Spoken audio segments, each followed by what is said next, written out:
Arratsaldeon mindfulness. Hemen txoten geha ariketatxo batzuekin mindfulness gure bizitzara eramateko.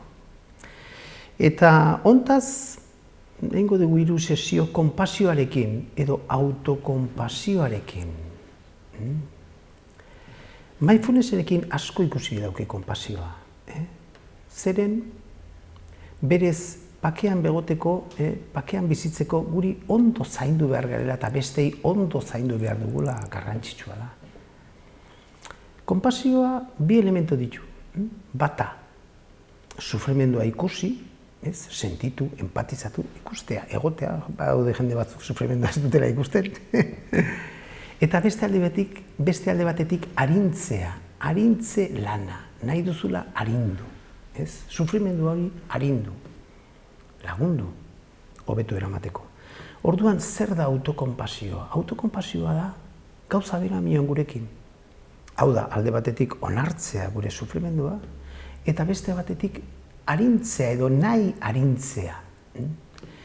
Eta mindfulnessa beti meditazioarekin eta elkartzen dugu, baina bizitzan egunerokotasunean gauza asko egin daiteke, eta gauza oso simple bat, eta edozeinek igual egiten duela, baina kontzientek egin behar da.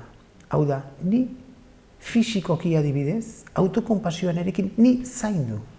Zaindu zer da, noiz behin kartu eta baineran sartzea, goxo adibidez gorputza nekatuta bali madaukat, eta baineran sartu goxo, siesta bat bota, deskansatu jakin, zuretzat egiten ari zarela hau.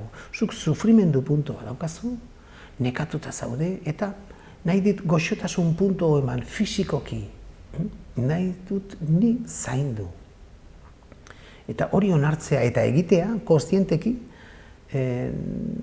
asko liberatzen digu, asko errelajatzen digu. Gu zaintzea ez da gauza erresa. Batzuek bakarrik dakite hori nahiz eta hori ez egin. Minon, askok hor badugu kulpa eta ez geha usten gu zaintzen.